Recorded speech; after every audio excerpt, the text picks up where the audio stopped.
Hello everyone, Bhagavat पुराण यात्रा में आप सभी का स्वागत है। पिछली बार हम लोगों ने काफ़ी सारी श्री कृष्ण की बाल लीलाएँ सुनी। उसमें मेन थी गौवों और गोपियों को दावानल से बचाना, और वर्षा और शरद ऋतु का वर्णन, वेणु गीत, और उसके बाद श्री कृष्ण द्वारा गोपियों का चीर हरण, उसके बारे में हम लोगों ने डिटेल टिप्पणी सुनी लेखक से। और अब हम आगे चल रहे हैं। 23वां अध्याय, यज्ञ पत्नियों पर कृपा। ग्वाल बालों ने कहा, नयना भी राम बलराम, तुम बड़े पराक्रमी हो। तुम्हारे चितचोर श्याम सुंदर, हमारे चितचोर श्याम सुंदर, तुमने बड़े बड़े दुष्टों का संहार किया है। उन्हीं दुष्टों के समान यह भूख भी हमें सता रही है, अतः तुम दोनों इसे भी बुझाने का कोई उपाय करो। श्री सुखदेव जी ने कहा, परीक्षित, जब ग्वाल बालों ने देवकीनंदन भगवान श्री कृष्ण के इस प्रकार प्रार्थना की, तब उन्होंने मथुरा की अपनी भक्त ब्राह्मण पत्नियों पर अनुग्रह करने के लिए यह बात कही। मेरे प्यारे मित्रों, यहाँ से थोड़ी ही दूर पर वेदवाती ब्राह्मण स्वर्ग की कामना से आंगिरस नामक यज्ञ कर रहे हैं। तुम उनकी यज्ञशाला में जाओ। ग्वाल बालों, मेरे भेजने से वहां जाकर तुम लोग मेरे बड़े भाई भगवान श्री बलराम जी का और मेरा नाम लेकर कुछ थोड़ा सा भात भोजन की सामग्री मांग लाओ। जब भगवान ने ऐसी आज्ञा दी, तब ग्वाल बाल उन ब्राह्मणों की यज्ञशाला में गए और उनसे भगवान की आज्ञा के अनुसार ही अंग मांगा। पहले उन्होंने पृथ्वी पर गिरकर दंडवत प्रणाम किया और फिर हाथ जोड़कर कहा, पृथ्वी के मूर्तिमान देवता ब्राह्मणों, आपका कल्याण हो। आपसे निवेदन है कि हम वज्र के ग्वाले हैं। भगवान श्री कृष्ण और बलराम की आज्ञा से हम आपके पास आए हैं। आप हमारी बात सुने। भगवान बलराम और श्री कृष्ण गांव चराते हुए यहाँ से थोड़ी ही दूर पर आए हुए हैं। उन्हें इस समय भूख लगी है और वे चाहते हैं कि आप लोग उन्हें थोड़ा सा भात दे दें। ब्राह्मणों, आप धर्म का मर्म जानते हैं। यदि आपकी श्रद्धा हो तो उन भोजनार्थियों के लिए कुछ भात दे दीजिए। सज्जनों, जिस यज्ञ दीक्षा में पशु बलि होती है, उनमें और सौत्रामणि यज्ञ में दीक्षित पुरुष का अन्न नहीं खाना चाहिए। इनके अतिरिक्त और किसी भी समय किसी भी यज्ञ में दीक्षित पुरुष का भी अन्न खाने से कोई दोष नहीं है। परीक्षित, इस प्रकार भगवान के अन्न मांगने की बात सुनकर भी उन ब्राह्मणों ने उन पर कोई ध्यान नहीं दिया। वे चाहते थे स्वर्ग आदि तुच्छ फल और उनके लिए बड़े बड़े कर्मों में उलझे हुए थे। सच पूछो तो वे ब्राह्मण ज्ञान की दृष्टि से थे बालक ही, परंतु अपने को बड़ा ज्ञान वृद्ध मानते थे। परीक्षित, देश काल अनेक प्रकार की सामग्री, भिन्न भिन्न कर्मों में विनियुक्त मंत्र, अनुष्ठान की पद्धति, ऋत्विज, ब्रह्मा आदि यज्ञ कराने वाले, अग्नि देवता, यजमान, यज्ञ और धर्म, इन सब रूपों में एकमात्र भगवान ही प्रकट हो रहे हैं। वे ही इंद्रियातीत परब्रह्म भगवान श्री कृष्ण स्वयं ग्वाल बालों के द्वारा भात मांग रहे हैं। परंतु इन मूर्खों ने, जो अपने को शरीर ही मान बैठे हैं, भगवान को भी एक साधारण मनुष्य ही माना और उनका सम्मान नहीं किया। परीक्षित, जब उन ब्राह्मणों ने हाँ या ना कुछ नहीं कहा, तब ग्वाल बालों की आशा टूट गई और वे लौट आए और वहां की सब बातें उन्होंने श्री कृष्ण तथा बलराम से कह दी। उनकी बात सुनकर सारे जगत के स्वामी भगवान श्री कृष्ण हंसने लगे। उन्होंने ग्वाल बालों को समझाया कि संसार में असफलता तो बार बार होती ही है, उससे निराश नहीं होना चाहिए। बार बार प्रयत्न करते रहने से सफलता मिल ही जाती है। फिर उनसे कहा, मेरे प्यारे ग्वाल बालों, इस बार तुम लोग उनकी पत्नियों के पास जाओ और उनसे कहो कि राम और श्याम यहाँ आए हैं। तुम जितना चाहोगे उतना भोजन वे तुम्हें दे देंगी। वे मुझसे बड़ा प्रेम करती हैं। उनका मन सदा सर्वदा मुझ में ही लगा रहता है। अब की बार ग्वाल बाल पत्नीशाला में गए। वहां जाकर देखा तो ब्राह्मणों की पत्नियां सुंदर सुंदर वस्त्र और गहनों से सज धज कर बैठी हुई थी। उन्होंने द्विज पत्नियों को प्रणाम करके बड़ी नम्रता से यह बात कही, आप आप विप्र पत्नियों को हम नमस्कार करते हैं, आप कृपा करके हमारी बात सुने। भगवान श्री कृष्ण यहाँ से थोड़ी ही दूर पर आए हुए हैं और उन्होंने ही हमें आपके पास भेजा है। वे ग्वाल बाल और बलराम जी के साथ गौवें चराते हुए इधर बहुत दूर आ गए हैं। इस समय उन्हें और उनके साथियों को भूख लगी हुई है, आप उनके लिए कुछ भोजन दे दें। परीक्षित, वे ब्राह्मणियां बहुत दिनों से भगवान की मनोहर लीलाएं सुनती थीं। उनका मन उनमें मिल चुका था। वे सदा सर्वदा इस बात के लिए उत्सुक रहती थी कि किस प्रकार श्री कृष्ण के दर्शन हो जाएं। श्री कृष्ण के आने की बात सुनते ही वे तो अत्यंत उतावली हो गई।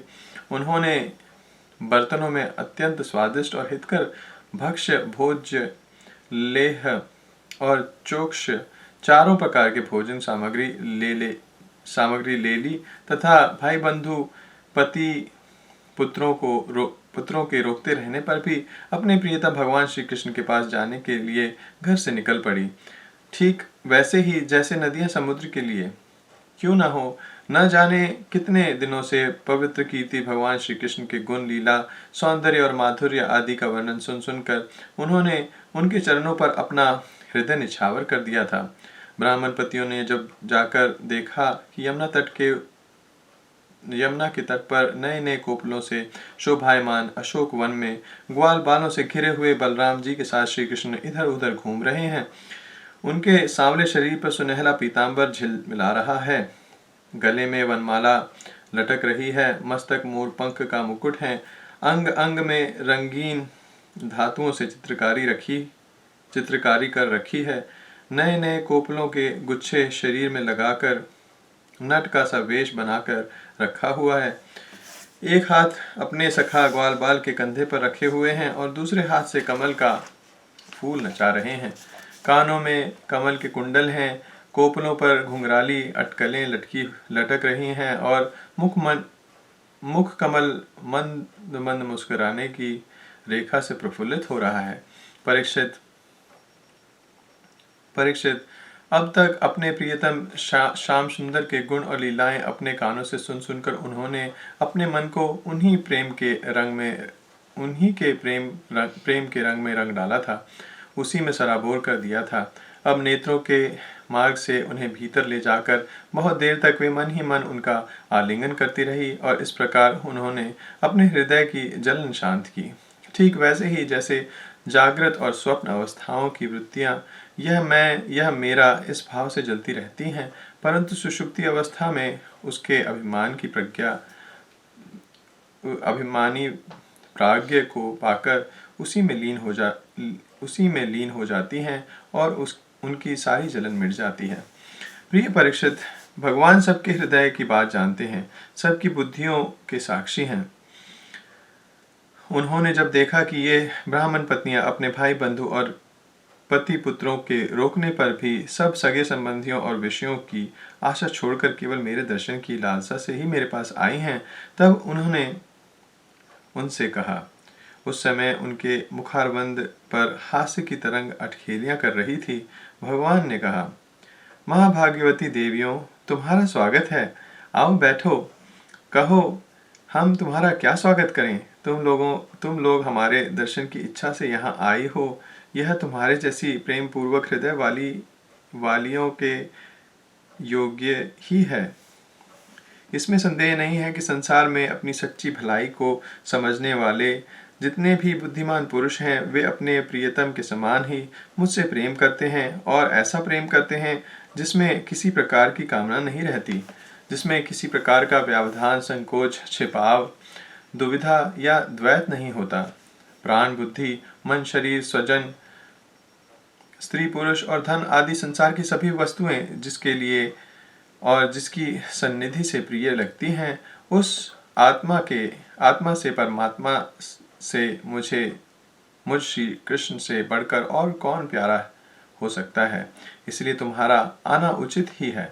मैं तुम्हारे प्रेम का अभिनंदन करता हूँ, परंतु अब तुम लोग मेरा दर्शन कर चुकी, अब अपनी यज्ञशाला में लौट जाओ। तुम्हारे पति ब्राह्मण गृहस्थ हैं, वे तुम्हारे साथ मिलकर ही अपना यज्ञ पूर्ण कर सकेंगे। ब्राह्मण पतियों ने कहा, अंतर्यामी श्याम सुंदर, आपकी यह बात निष्ठुरता से पूर्ण है। आपको ऐसी बात नहीं कहनी चाहिए। श्रुतियां कहती हैं कि जो एक बार भगवान को प्राप्त हो जाता है फिर उसे संसार में नहीं लौटना पड़ता। आप अपनी यह वेदवाणी सत्य कीजिए। हम अपने समस्त सगे संबंधियों की आज्ञा का उल्लंघन करके आपके चरणों में इसलिए आई हैं कि आपके चरणों से गिरी हुई तुलसी की माला अपने केश में धारण करें। स्वामी, अब हमारे पति पुत्र भाई बंधु माता पिता और स्वजन संबंधी हमें स्वीकार नहीं करेंगे, फिर दूसरों की तो बात ही क्या है। वीर शिरोमणि, अब हम आपके चरणों में आ पड़ी हैं, हमें और किसी का सहारा नहीं है, इसलिए अब हमें दूसरों की शरण में न जाना पड़े, ऐसी व्यवस्था कीजिए। भगवान श्री कृष्ण ने कहा, देवियों, तुम्हारे पति पुत्र माता पिता भाई बंधु कोई भी तुम्हारा तिरस्कार नहीं करेंगे। उनकी तो बात ही क्या, सारा संसार तुम्हारा सम्मान करेगा। इसका कारण ही यह है, अब तुम मेरी हो गई हो, मुझसे युक्त हो गई हो। देखो ना, ये देवता मेरी बात का अनुमोदन करते हैं। देवियों, इस संसार में मेरा अंग संग और मनुष्य में मेरी प्रीति या अनुराग का कारण नहीं है, इसलिए तुम जाओ, अपना मन मुझ में लगा दो, तुम्हें बहुत शीघ्र ही मेरी प्राप्ति हो जाएगी। श्री सुखदेव जी कहते हैं, परीक्षित, जब भगवान ने इस प्रकार कहा तब वे ब्राह्मण पत्नियां यज्ञशाला में लौट आई। उन ब्राह्मणों ने अपनी स्त्रियों में तनिक भी दोष दृष्टि नहीं की, उनके साथ मिलकर अपना यज्ञ पूरा किया। उन स्त्रियों से एक को आने के समय ही उसके पति ने बलपूर्वक रोक लिया था। इस पर उस ब्राह्मण पत्नी ने भगवान के वैसे ही स्वरूप का ध्यान किया जैसा कि बहुत दिनों से सुन रखा था। जब उसका ध्यान जम गया तब मन ही मन भगवान का आलिंगन करके उसने कर्म के द्वारा बने हुए अपने शरीर को छोड़ दिया।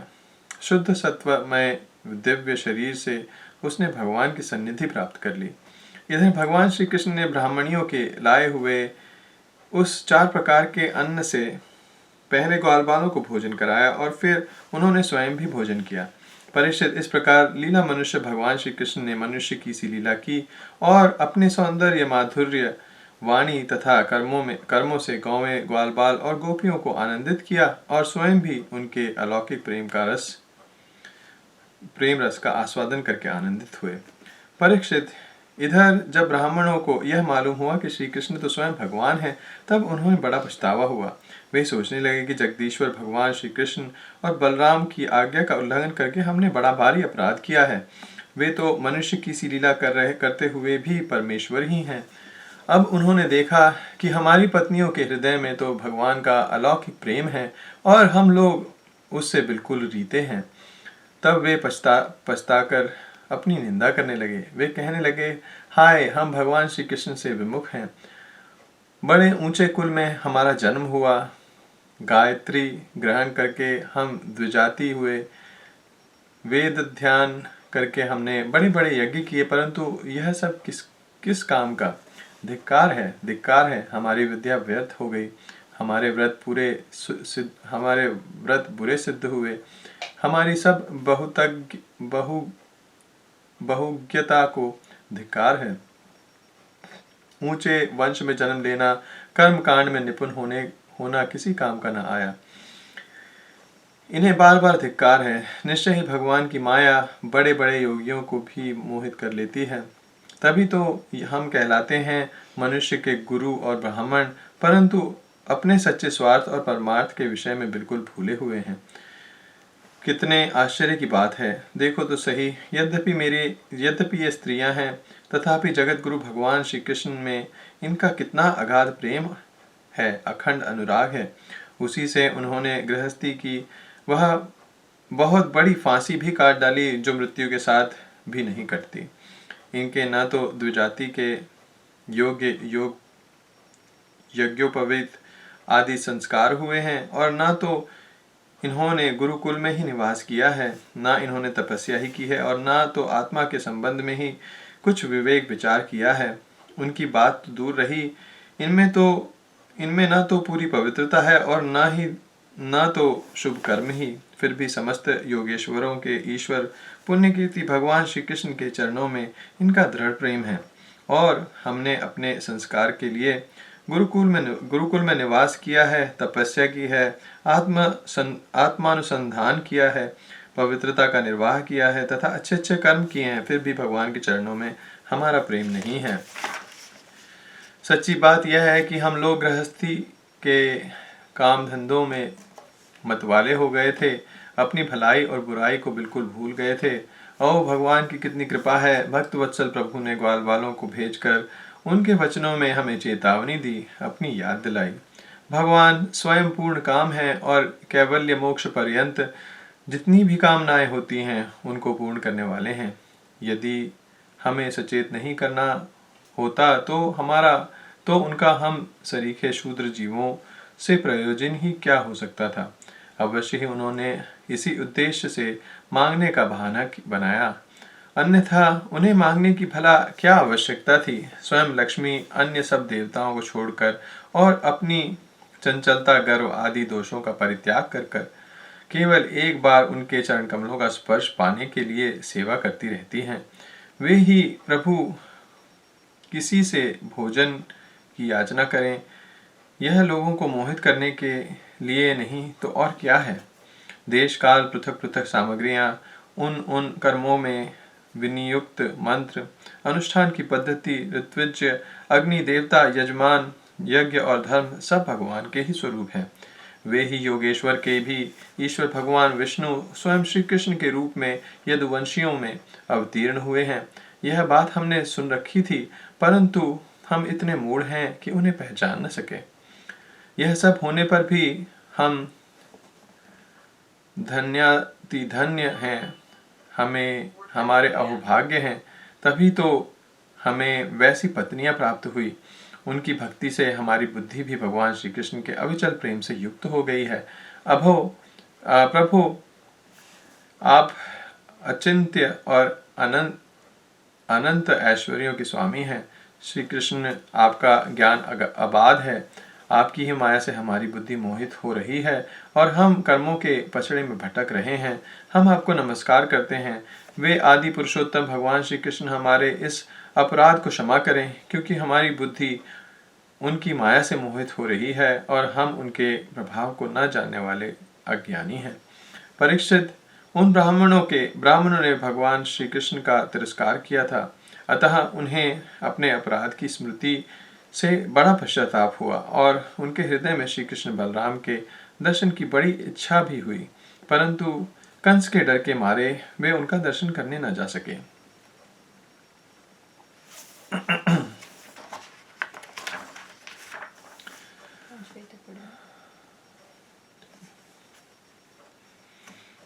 चौबीसवां अध्याय, इंद्र यज्ञ निवारण। श्री सुखदेव जी कहते हैं, परीक्षित, भगवान श्री कृष्ण बलराम जी के साथ वृंदावन में रहकर अनेकों प्रकार की लीलाएं कर रहे थे। उन्होंने एक दिन देखा कि वहां से सब गोप इंद्र यज्ञ करने की तैयारी कर रहे हैं। भगवान श्री कृष्ण सबके अंतर्यामी और सर्वज्ञ हैं, उनसे कोई बात छुपी नहीं थी, वे सब जानते थे। वे भी विनयावनत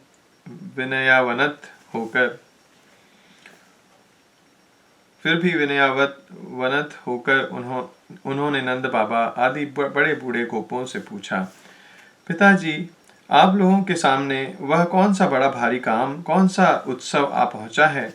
इसका क्या फल है? किस उद्देश्य से कौन लोग किन साधनों के द्वारा यह यज्ञ किया करते हैं? पिताजी, आप मुझे यह अवश्य बतलाइए। आप मेरे पिता हैं और मैं आपका पुत्र।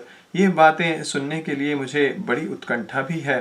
पिताजी, जो संत पुरुष सबको अपने आत्मा मानते हैं, जिनकी दृष्टि में अपने और पराये का भेद नहीं है, जिनका ना कोई मित्र है, ना शत्रु और ना उदासीन, उनके पास छिपाने की तो कोई बात ही नहीं है। परंतु यदि ऐसी स्थिति ना हो तो रहस्य की बात शत्रु की भांति उदासीन से भी नहीं कहनी चाहिए। मित्र तो अपने समान ही कहा गया है, इसीलिए उससे भी कोई बात छुपाई नहीं जाती। यह संसारी मनुष्य सब समझे बेसमझे अनेकों प्रकार से कर्मों का अनुष्ठान करता है। उनमें से समझ बूझ कर करने वाले पुरुषों के कर्म जैसे सफल होते हैं, वैसे बेसमझों के नहीं। अतः इस समय आप लोग जो क्रिया योग करने जा रहे हैं, वह सहृदों के साथ विचारित शास्त्र सम्मत अथवा लौकिक ही है। मैं यह सब जानना चाहता हूँ, आप कृपा करके स्पष्ट रूप से इसे बतलाइए। नंद बाबा ने कहा, बेटा, भगवान इंद्र वर्षा करने वाले मेघों के स्वामी हैं। ये मेघ उन्हीं के अपने रूप हैं। वे समस्त प्राणियों को तृप्त कराने वाले एवं जीवन दान कराने वाले जल बरसाते हैं। मेरे प्यारे पुत्र, हम और दूसरे लोग भी उन्हीं मेघपति भगवान इंद्र की यज्ञों के द्वारा पूजा किया करते हैं। जिन सामग्रियों से यज्ञ होता है, वे भी उनके बरसाए हुए शक्तिशाली जल से ही उत्पन्न होती हैं। उनका यज्ञ करने के बाद जो कुछ बच जाता है, उसी अन्न से हम सब मनुष्य अर्थ, धर्म और कामरूप त्रिवर्ग की सिद्धि के लिए अपना जीवन निर्वाह करते हैं। मनुष्यों के खेती आदि प्रयत्नों के फल देने वाले इंद्र ही हैं। यह धर्म हमारी कुल परंपरा से चला आ रहा है। जो मनुष्य काम, लोभ, भय अथवा द्वेषवश ऐसे परंपरागत धर्म को छोड़ देता है, उसका कभी मंगल नहीं होता। श्री सुखदेव जी कहते हैं, परीक्षित, ब्रह्मा, शंकर आदि के भी शासन करने वाले केशव भगवान ने नंद बाबा और दूसरे ब्रजवासियों की बात सुनकर इंद्र को क्रोध दिलाने के लिए अपने पिता नंद बाबा से कहा। श्री भगवान ने कहा, पिताजी, प्राणी अपने कर्म के अनुसार ही पैदा होता है और कर्म से ही मर जाता है। उसे उसके कर्म के अनुसार ही सुख, दुख, भय और मंगल के निमित्तों की प्राप्ति हो जाती है। यदि कर्मों की ही सब कुछ न मानकर उनसे भिन्न जीवों के कर्म का फल देने वाले ईश्वर माना भी जाए, तो वह कर्म कराने वालों को भी उनके कर्म के अनुसार फल दे सकता है। कर्म न करने वालों पर उसकी प्रभुता नहीं चल सकती। जब सभी प्राणी अपने अपने कर्मों का ही फल भोग रहे हैं, तब हमें इंद्र की क्या आवश्यकता है। पिताजी, जब ये पूर्व संस्कार के अनुसार प्राप्त होने वाले मनुष्य के कर्म फल को बदल नहीं सकते, तब उनसे प्रयोजन। मनुष्य अपने स्वभाव पूर्व संस्कारों के अधीन है, वह उसी का अनुसरण करता है। यहाँ तक कि देवता, असुर, मनुष्य आदि को लिए हुए यह सारा जगत स्वभाव में ही स्थित है। जीव अपने कर्मों के अनुसार उत्तम और अधम शरीर को ग्रहण करता है और छोड़ता रहता है। अपने कर्मों के अनुसार ही यह शत्रु है, यह मित्र है, यह उदासीन है, ऐसा व्यवहार करता है। कहाँ तक कहूँ, कर्म ही गुरु है और कर्म ही ईश्वर। इसलिए पिताजी, मनुष्य को चाहिए कि वह पूर्ण संस्कारों के अनुसार अपने वर्ण तथा आश्रम के अनुकूल धर्मों का पालन करता हुआ कर्म का ही आदर करे। जिसके द्वारा मनुष्य की जीविका सुगमता से चलती है, वही उसका इष्ट देव होता है। जैसे अपने विवाहित पति को छोड़कर जार पति का सेवन करने वाली व्यभिचारिणी स्त्री कभी शांति लाभ नहीं करती, वैसे ही जो मनुष्य अपनी आजीविका चलाने वाले एक देवता को छोड़कर किसी दूसरे की उपासना करते हैं, उससे उन्हें कभी सुख नहीं मिलता। ब्राह्मण वेदों के अध्यापन से, क्षत्रिय पृथ्वी पालन से, वैश्य वार्ता वृत्ति से और शूद्र ब्राह्मण, क्षत्रिय और वैश्यों की सेवा से अपनी जीविका का निर्वाह करते हैं। वैश्यों की वार्ता वृत्ति 4 प्रकार की है: कृषि, वाणिज्य, गोरक्षा और ब्याज लेना। हम लोग उन चारों में से एक केवल गोपालन ही सदा से करते आए हैं। पिताजी, इस संसार की स्थिति, उत्पत्ति और अंत के कारण क्रमशः सत्वगुण, रजोगुण और तमोगुण हैं। यह विविध प्रकार का संपूर्ण जगत स्त्री पुरुष के संयोग से रजोगुण के द्वारा उत्पन्न होता है। उसी रजोगुण की प्रेरणा से मेघगण सब कहीं जल बरसाते हैं। उसी से अन्न और अन्न से ही वह सब जीवों की जीविका चलती है। इसमें भला इंद्र का क्या लेना देना है? वह भला क्या कर सकता है? पिताजी, न तो हमारे पास किसी देश का राज्य है और न तो बड़े बड़े नगर ही हमारे अधीन हैं। हमारे पास गांव या घर भी नहीं है। हम तो सदा से वनवासी हैं। वन और पहाड़ ही हमारे घर हैं। इसीलिए हम लोग गौओं, ब्राह्मणों और गिरिराज का यजन करने की तैयारी करें। इंद्र यज्ञ के लिए जो सामग्री इकट्ठी की गई है उन्हीं से इस यज्ञ का अनुष्ठान होने दें। अनेकों प्रकार के पकवान, खीर, हलवा, पूरी आदि लेकर मूंग की दाल तक बनाई जाए। व्रज का सारा दूध एकत्र कर लिया जाए। वेदवादी ब्राह्मणों के द्वारा भली भांति हवन करवाया जाए तथा उन्हें अनेकों प्रकार के अन्न, गौएं और दक्षिणाएं दी जाएं। और भी चांडाल, पतित तथा कुत्तों तक को यथा योग्य वस्तुएं देकर गायों को चारा दिया जाए और गिरिराज को भोग लगाया जाए। इसके बाद खूब प्रसाद खा पी कर, सुंदर वस्त्र पहनकर, गहनों से सजा लिया जाए और चंदन लगाकर गौ, ब्राह्मण, अग्नि तथा गिरिराज गोवर्धन की प्रदक्षिणा की जाए।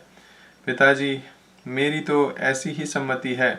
यदि आप लोगों को रुचे तो ऐसा ही कीजिए। ऐसा यज्ञ गौ, ब्राह्मण और गिरिराज को तो प्रिय होगा ही, मुझे भी बहुत प्रिय है। श्री सुखदेव जी कहते हैं, परीक्षित, कालात्मा भगवान की इच्छा थी कि इंद्र का घमंड चूर चूर कर दें। नंद बाबा आदि गोपों ने उनकी बात सुनकर बड़ी प्रसन्नता से स्वीकार कर ली। भगवान श्री कृष्ण ने जिस प्रकार का यज्ञ करने को कहा था वैसा ही यज्ञ उन्होंने प्रारंभ किया। पहले ब्राह्मणों ने स्वस्ति वाचन कराकर उसी सामग्री से गिरिराज और ब्राह्मणों को सादर भेंट दी तथा गौओं को हरी हरी घास खिलाई। इसके बाद नंद बाबा आदि गोपों ने गौओं को आगे करके गिरिराज की प्रदक्षिणा की। ब्राह्मणों का आशीर्वाद प्राप्त करके वे और गोपियां भली भांति श्रृंगार करके और बैलों से जुती हुई गाड़ियों पर सवार होकर भगवान श्री कृष्ण की लीलाओं का गान करती हुई गिरिराज की परिक्रमा करने लगी। भगवान श्री कृष्ण गोपों को विश्वास दिलाने के लिए गिरिराज के ऊपर एक दूसरा विशाल शरीर धारण करके प्रकट हो गए थे। जहां मैं गिरिराज हूँ, इस प्रकार कहते हुए सारी सामग्री आरोगने लगे। भगवान श्री कृष्ण अपने उस स्वरूप को दूसरे ब्रजवासियों के साथ स्वयं भी प्रमाण किया और कहने लगे, देखो कैसा आश्चर्य है, गिरिराज ने साक्षात प्रकट होकर हम पर कृपा की है। ये चाहे जैसा रूप धारण कर सकते हैं। जो वनवासी जीव इनका निरादर करते हैं उन्हें ये नष्ट कर डालते हैं। आओ, अपना और गौओं का कल्याण करने के लिए इन गिरिराज को हम नमस्कार करें। इस प्रकार भगवान श्री कृष्ण की प्रेरणा से नंद बाबा आदि बड़े बूढ़े गोपों ने गिरिराज, गौ, ब्राह्मणों का विधि पूर्वक पूजन किया तथा फिर श्री कृष्ण के साथ सब ब्रज में लौट आए। 25वां अध्याय गोवर्धन धारण। श्री सुखदेव जी कहते हैं, परीक्षित, जब इंद्र को पता चला कि मेरी पूजा बंद कर दी गई है तब वे नंद बाबा आदि गोपों पर बहुत ही क्रोधित हुए। परंतु उनके क्रोध करने से होता क्या? उन गोपों के रक्षक तो स्वयं भगवान श्री कृष्ण थे। इंद्र को अपने पद का बड़ा घमंड था। वे समझते थे कि मैं ही त्रिलोक का ईश्वर हूँ। उन्होंने क्रोध से तिलमिलाकर प्रलय करने वाले मेघों के सांवर्तक नामक गण को ब्रज पर चढ़ाई करने की आज्ञा दी और कहा, ओह, इन जंगली ग्वालों को इतना घमंड! सचमुच ये धन का ही नाश है। भला देखो तो सही, एक साधारण मनुष्य कृष्ण के बल पर उन्होंने मुझ देवराज का अपमान कर डाला। जैसे पृथ्वी पर बहुत से मंदबुद्धि पुरुष भव सागर से पार जाने के सच्चे साधन ब्रह्म विद्या को तो छोड़ ही देते हैं और नाम मात्र की टूटी हुई नाव से, कर्ममय यज्ञों से इस घोर संसार सागर को पार करना चाहते हैं। कृष्ण बकवादी, नादान, अभिमानी और मूर्ख होने पर भी अपने को बहुत बड़ा ज्ञानी समझता है। वह स्वयं मृत्यु का ग्रास है। फिर भी उन्हीं का सहारा लेकर इन हीरों ने मेरी अवहेलना की है। एक तो ये यों के ही धन के नशे में चूर हो रहे हैं, दूसरे कृष्ण ने इनको और बढ़ावा दे दिया है। अब तुम लोग जाकर इनको इनके इस धन के घमंड और हेकड़ी को धूल में मिला दो तथा उनके पशुओं का संहार कर डालो। मैं भी तुम्हारे पीछे पीछे ऐरावत हाथी पर चढ़कर नंद के ब्रज का नाश करने के लिए महापराक्रमी मरुदगणों के साथ आता हूँ। श्री सुखदेव जी कहते हैं, परीक्षित, इंद्र ने इस प्रकार प्रलय के मेघों को आज्ञा दी और उनके बंधन खोल दिए। अब वे बड़े वेग से नंद बाबा के ब्रज पर चढ़ाए और मूसलाधार पानी बरसाकर सारे ब्रज को पीड़ित करने लगे। चारों ओर बिजलियां चमकने लगी, बादल आपस में टकराकर कड़कने लगे और प्रचंड आंधी की प्रेरणा से वे बड़े बड़े ओले बरसाने लगे। इस प्रकार जब दल के दल बादल बार बार आकर खंभे के समान मोटी मोटी धाराएं गिराने लगे, तब ब्रजभूमि का कोना कोना पानी से भर गया और कहाँ नीचा है कहाँ ऊंचा है इसका पता चलना कठिन हो गया। इस प्रकार मूसलाधार वर्षा और झंझावत के झपाटे से जब एक एक पशु ठिठुरने और कांपने लगा, ग्वाल और ग्वालिनें भी ठंड के मारे अत्यंत व्याकुल हो गईं, तब वे सबके सब भगवान श्री कृष्ण की शरण में आए। मूसलाधार वर्षा से सताए जाने के कारण सबने अपने अपने सिर और बच्चों को निहुक कर अपने शरीर के नीचे छिपा लिया था और वे कांपते कांपते भगवान के चरण शरण में पहुंचे और बोले, प्यारे श्री कृष्ण, तुम बड़े भाग्यवान हो। अब तो कृष्ण केवल तुम्हारी ही भाग्य से हमारी रक्षा होगी। प्रभु, इस सारे गोकुल के एकमात्र स्वामी, एकमात्र रक्षक तुम ही हो। भक्त वत्सल, इंद्र के क्रोध से अब तुम ही हमारी रक्षा कर सकते हो। भगवान ने देखा कि वर्षा की और ओलों की मार से पीड़ित होकर सब बेहोश हो रहे हैं। वे समझ गए कि यह सारी करतूत इंद्र की है, उन्होंने ही क्रोधवश ऐसा किया है। वे मन ही मन कहने लगे, हमने इंद्र का यज्ञ भंग कर दिया है, इसी से वे ब्रज का नाश करने के लिए बिना ऋतु के ही यह प्रचंड वायु और ओलों के साथ घनघोर वर्षा कर रहे हैं। अच्छा, मैं अपनी योग माया से इसका भली भांति जवाब दूंगा। ये मूर्खतावश अपने को लोकपाल मानते हैं, इनके ऐश्वर्य और धन का घमंड तथा अज्ञान में चूर चूर कर दूंगा। देवता लोग तो सत्व प्रधान होते हैं, इनमें अपने ऐश्वर्य और पद का अभिमान न होना चाहिए। अतः ये उचित ही है कि इन सत्व गुणों से च्युत दुष्ट देवताओं का तो मैं मान भंग कर दूं। इससे अंत में उन्हें शांति ही मिलेगी। यह सारा व्रज मेरे आश्रित है, मेरे द्वारा स्वीकृत है और एकमात्र मैं ही इसका रक्षक हूँ। अतः मैं अपनी योग माया से इसकी रक्षा करूँगा। संतों की रक्षा करना मेरा व्रत ही है। अब उसके पालन का अवसर आ चुका है। यहाँ पर एक टिप्पणी है।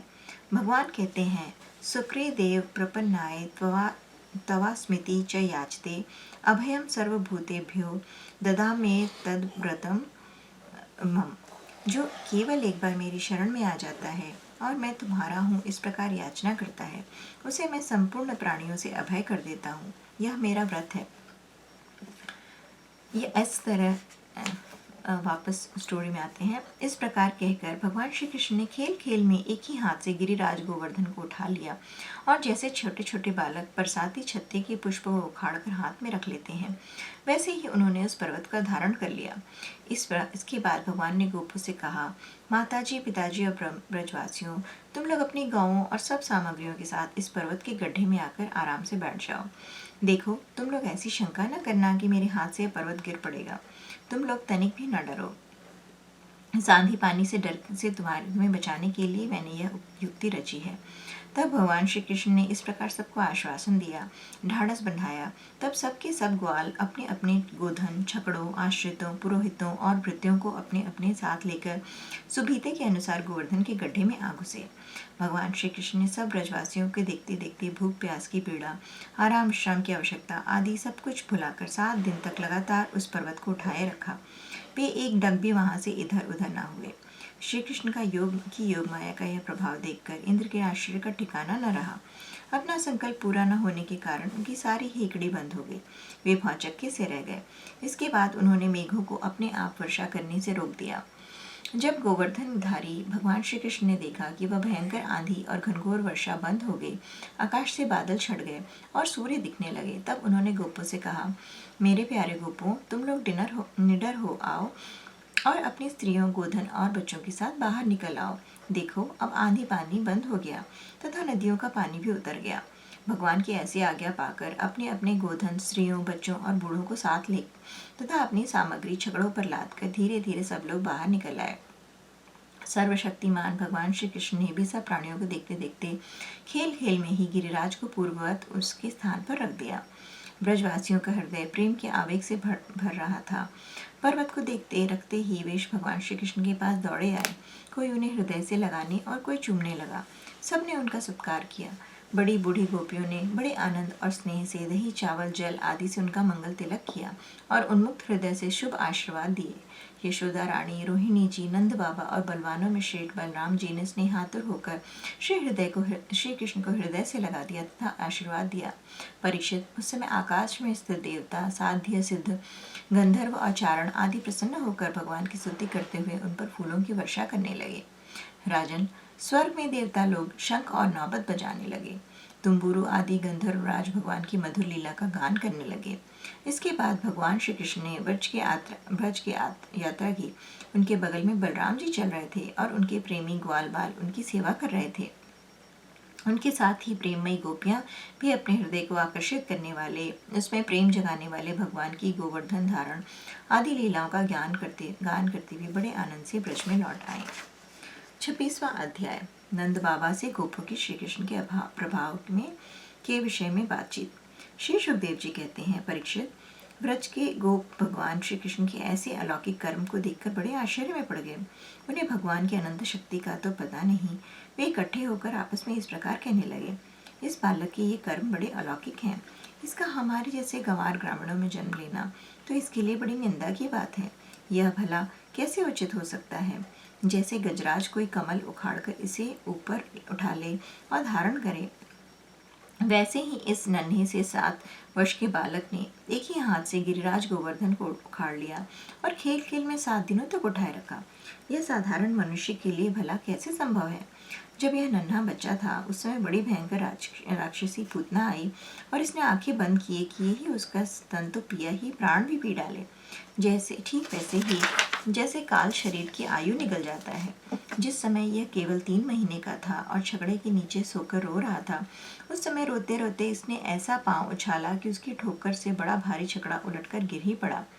उस समय तो केवल यह 1 ही वर्ष का था जब दैत्य बवंडर के रूप में इसे बैठे बैठे आकाश में उड़ा ले गए थे। तुम सब जानते ही हो कि इसने उस तृणाव्रत दैत्य को गला घोंटकर मार डाला। उस दिन की बात तो सभी जानते हैं कि माखन चोरी करने पर यशोदा रानी ने इसे उखल से बांध दिया था। यह घुटनों के बल बकाया खींचते खींचते उन दोनों विशाल अर्जुन वृक्षों के बीच में से निकल गया और उन्हें उखाड़ ही डाला। जब यह ग्वाल बाल और बलराम जी के साथ बछड़ों को चराने के लिए वन में गया हुआ था, उस समय इसको मार डालने के लिए एक दैत्य बगुले के रूप में आया और इसने दोनों हाथों से इसके ठोर पकड़ लिए उसे तिनके की तरह चीर डाला। जिस समय इसको मार डालने की इच्छा से एक दैत्य बछड़े के रूप में बछड़ों के झुंड में घुस गया था, उस समय इसने उस दैत्य को खेल ही खेल में मार डाला और इसे कैथ के पेड़ पर पटक कर उन पेड़ों को भी गिरा दिया। इसने बलराम जी के साथ मिलकर गधे के रूप में रहने वाले धेनुकासुर तथा उसके भाई बंधुओं को मार डाला और पके हुए फलों से पूर्ण ताल वन को सबके लिए उपयोगी और मंगलमय बना दिया।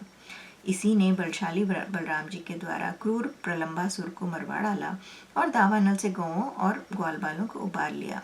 यमुना जल में रहने वाले कालिये नाग कितना विषैला था, परंतु इसने उसका भी मान मर्दन करके उसे बलपूर्वक दह से निकाल दिया और यमुना जी का जल सदा के लिए विष रहित अमृतमय बना दिया। नंद जी, हम यह भी देखते हैं कि तुम्हारे इस सांवले बालक पर हम सभी ब्रजवासियों का अनंत प्रेम है और इसका भी हम पर स्वाभाविक ही स्नेह है। क्या आप बतला सकते हैं कि इसका क्या कारण है? भला कहाँ तो यह 7 वर्ष का नन्हा सा बालक और कहाँ इतने बड़े गिरिराज को 7 दिन तक उठाए रखना। ब्रजराज, इसी से तुम्हारे पुत्र के संबंध में हमें बड़ी शंका हो रही है। नंद बाबा ने कहा, गोपों, तुम लोग सावधान होकर मेरी बात सुनो। मेरे बालक के विषय में तुम्हारी शंका दूर हो जाए, क्योंकि महर्षि गर्ग ने इस बालक को देखकर इसके विषय में ऐसा ही कहा था, तुम्हारा यह बालक प्रत्येक युग में शरीर ग्रहण करता है। विभिन्न युगों से इसमें इसके श्वेत, रक्त और पीत ये भिन्न भिन्न रंग स्वीकार किए हैं। इस प्रकार इस बार यह कृष्ण वर्ण का हुआ है।